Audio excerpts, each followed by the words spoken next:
Buenas noches, estimados compañeros docente. El presente trabajo tiene como finalidad la actividad número 2 de la unidad 3 referente al foro de aplicaciones de circuitos secuenciales. Como he tenido oportunidad de checar otros trabajos que mis compañeros han hecho, debo reconocer de manera muy profesional, los felicito.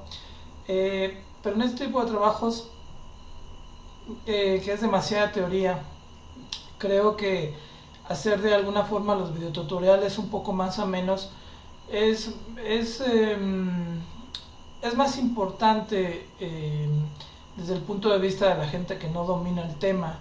¿Por qué? Porque el hecho de que nosotros entendamos algo y lo tratemos de exponer en nuestras propias palabras, aparte de que brinda una mayor asimilación del tema, permite a otros de alguna forma entenderlo de manera un poco más sencilla.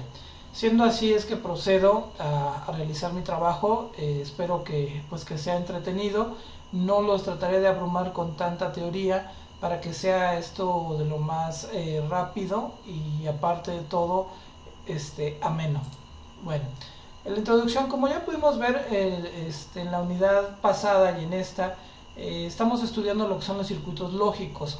Con estos circuitos lógicos las computadoras pueden de alguna forma pensar y traducir todas las actividades que queremos hacer nosotros en un lenguaje sencillo para ellas a través de solo dos estados posibles, ya sea abierto, cerrado, que se traducen en lenguaje binario a un 1 o a un 0.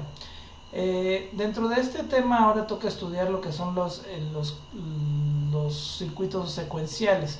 Un circuito secuencial es aquel que, aparte de que tiene la capacidad de almacenar los valores, no solo de sus entradas, sino también de sus salidas. ¿Qué quiero decir con esto? Que tiene la capacidad de recordar, por así decirlo, de tener, de trabajar con ese tipo de memoria, por así decirlo, que finalmente influye en la salida que presenta, no solo sus valores de entrada, sino cómo esta se ve afectada a través del paso del tiempo, que es finalmente lo que les permite o les da esa capacidad de recordar. Siendo así, tenemos este tipo de ejemplos, lo que les llaman máquina de estado sincrónica temporizada, que utiliza bloques llamados flip-flops, o son bloques de circuitos biestables, que normalmente vamos a encontrar de varios tipos. Estos latch o flip-flops, como también se les conoce, ya que son la construcción básica de la mayoría de los circuitos secuenciales. Con estas se pueden hacer diferentes, ya sea en función de cómo se combinen, pueden dar pie a diferentes circuitos cada vez un poco más complejos, donde de alguna forma pueden atender diferentes necesidades. La forma en que estos trabajan puede ser a través de una señal periódica o pulsante llamada como reloj. Por lo tanto, se pueden dividir en dos tipos: en asíncronos, que son aquellos donde las salidas vienen regidas por el cambio de las variables de entrada, y los síncronos, que son que los cambios en las salidas vienen regidos por las transiciones de la señal digital periódica denominada reloj. ¿Qué quiere decir esto? Que los afecta. Finalmente, los síncronos no solo dependen de sus entradas, sino también de estas pulsaciones o de estas señales periódicas a través de un reloj, en el cual va variando su estado. Recuerden que para que un dispositivo pueda ir cambiando de su estado que tiene, debe presentarse algo que lo perturbe, algo que lo haga cambiar. Esta característica es ampliamente utilizada para memorizar la información. El paso de un estado a otro se realiza variando sus entradas.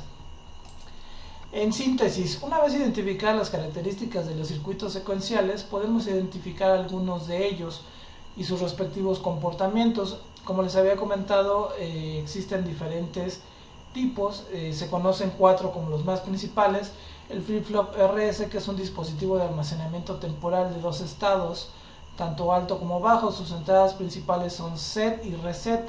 Set cuando está en 1, la salida estará en 1, y reset cuando está en 1, su salida estará en 0. Además de esta entrada, puede poseer una más para dar pie a la entrada del reloj que les decía yo. lo que permite su sincronismo, es decir, esta entrada le permite o no le permite el cambio de estado al dispositivo flip-flop. También tenemos otro tipo llamado flip-flop o tipo D de delay, que es un dispositivo que solo posee una entrada D. Su salida se obtiene del valor de la entrada cuando la señal de reloj se encuentra activada. Existe otro también llamado flip-flop T o toggle. Este dispositivo, al igual que el anterior, solo posee una entrada. Si hay un 0 en su entrada que coincide cuando se aplica un pulso del reloj, la salida mantiene el valor del estado presente. Si hay un 1, se complementa. Tenemos otro tipo llamado flip-flop JK. El nombre de sus entradas es en honor a Jack Kilby. Su comportamiento es similar al flip-flop RS, salvo que permite el estado 1 a 1 de sus entradas. Se le considera como el flip-flop universal, ya que puede configurarse para obtener los demás tipos de flip-flop antes mencionados. Una vez identificados estos tipos de circuitos, podemos partir en los diferentes ejemplos en que pueden ser utilizados o implementados a partir de esta facultad de recordar. Es así que los podemos encontrar en dispositivos como contadores, registros de desplazamiento, divisores de frecuencia, etc. En esta actividad ahora procederé a explicar lo que son los registros de desplazamiento. Los registros de desplazamiento son circuitos secuenciales formados por biestables o flip-flops generalmente del tipo D, delay, conectados en serie que controlan la manera de cargar y acceder a los datos que se almacenan. Los desplazamientos transfieren la información de un flip-flop hacia el adyacente dentro del mismo registro o la entrada o salida del mismo. La capacidad de almacenamiento de estos dispositivos está dada por el número total de bits que pueden contener. El funcionamiento se realiza de manera síncrona con la señal de reloj. Gran parte de los registros de desplazamiento reales incluyen una señal reset asíncrona que permite poner simultáneamente en todas las salidas en cero o en estado bajo. Esto es que es una especie de botón de control con el cual podemos en algún momento dado, más bien en cualquier momento que nosotros así lo queramos, puede ser mediante un switch o otro dispositivo, el resetear todas las entradas en los flip-flops para que éstas sean de nivel bajo, es decir, marquen un 0. Sus funciones dentro del sistema digital son servir de almacenamiento temporal de un conjunto de bits sobre los que se está realizando una labor de procesamiento, así como desplazar los datos a lo largo de los flip-flops que integran el circuito. Existen varios tipos de registros, los hay de entrada serie-salida, serie. En este tipo de circuitos los datos deben introducirse en serie, es decir, bit a bit, por una línea por la que su salida se obtendrá de la misma manera. Existe otro más, que es la entrada serie salida paralelo. En este tipo de registros con salida en paralelo se dispone de la salida de cada flip-flop, por lo que una vez almacenados los datos, cada bit se representa en su respectiva salida. La particularidad es que de esta manera todos los bits de salida estarán disponibles al mismo tiempo. Existe uno más llamado entrada paralelo salida serie. Este tipo de registros, los bits de datos se introducen simultáneamente a través de líneas paralelo en lugar de bit a bit. La salida serie se hace de igual modo que en el primer caso explicado, una vez que los datos hayan sido almacenados. Existe uno más, que son los registros de desplazamiento bidireccionales. Son aquellos en que los datos se pueden desplazar a la izquierda o a la derecha. Se puede implementar utilizando puertas lógicas que permiten la transferencia de un bit de datos de una etapa a la siguiente de la izquierda o de la derecha, dependiendo del nivel de la línea de control. Algunas de las aplicaciones más comunes para este tipo de dispositivos son, por ejemplo, la multiplicación x2, que es un desplazamiento de un bit hacia la izquierda, generalmente en el componente 194 de la familia LS, o el división x2, igual en el componente, bueno, el desplazamiento es de un bit hacia la derecha, y el que se encuentra en el componente 74194 de la familia LS. También existen conversores, ya sea de serie paralelo o paralelo serie, que nos permiten pasar la información binaria en cualquiera de las dos modalidades, utilizado en componentes como conversores. También se pueden utilizar en generador de secuencias o retardos, o como detector de secuencias. Pero en este caso en particular analizaremos lo que es un contador. Los contadores son circuitos secuenciales que pasan por una secuencia preestablecida de estados después de cada pulso del reloj. Esta secuencia puede ser una cuenta binaria o cualquier otra. Existen diferentes tipos, entre los más representativos podemos nombrar los contadores binarios y los contadores de década, que tienen como base el número 10. Pero ¿cómo funcionan? En un contador que vaya del 0 al 99 requerimos de 4 flip-flops. Cada impulso del reloj va incrementado y cambiando las salidas de los mismos. El cambio de estado se produce en los flancos de bajada de la señal. Si quisiéramos que el contador contara de manera descendente las entradas, bastaría con conectar a la salida Q negada. En la familia TTL tenemos circuitos como el 7493 que ya tiene integrado en el mismo encapsulado 4 biestables que forman un contador binario de 4 bits. También tenemos los contadores síncronos que pueden trabajar a más velocidad y se basan en que la señal del reloj llega a todos los biestables a la vez. En este tipo de dispositivos la limitante es el número de flip-flops que usemos, ya que en cuanto tengamos más números puede ser afectado por las pulsaciones del reloj si no está bien configurado. Algo importante de mencionar es que debemos tomar en cuenta que para obtener una secuencia truncada es necesario forzar al contador a que inicie un nuevo ciclo antes de haber pasado por todos los estados normales. Es decir, el contador tiene que comenzar de nuevo del estado 000, que es el 0, hasta el estado 1001, que es el 9.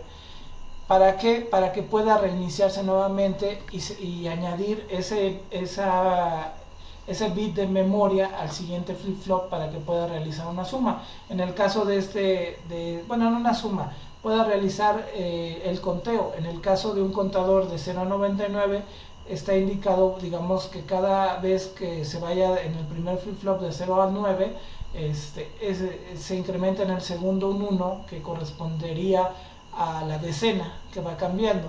Es así que podemos obtener en los display tanto el número de decenas como las unidades que van pasando de uno en uno.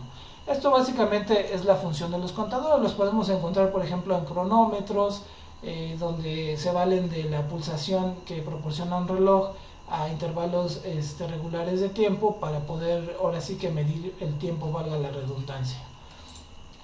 Aquí muestro un dispositivo, un diagrama que se realizó en Proteus de este tipo de contadores binarios, de décadas que van del 0 al 99. Como les comentaba, en el primero, que está aquí, se van registrando las décadas y a su vez una vez que se complementa el número, acá abajo del 0 al 9 cambia a la siguiente decena, en este caso 2, 3 hasta que llega al 99 y se reinicia. Generalmente este tipo de circuitos se les puede poner un switch, ya sea para tanto parar la numeración como otro switch, como habíamos dicho, de truncado, para que en cualquier momento que sí se requiera se puedan poner en los flip-flops el 0. Y esto básicamente pues concluye mi trabajo. Mi aportación es muy escueta, pero es un tema bastante extenso, puede ser complejo, hay diferentes y muchísimas variables de los circuitos, pero bueno, a grosso modo fue lo que yo quise de alguna forma mencionarles para complementar tanto el trabajo de mis compañeros como el mío.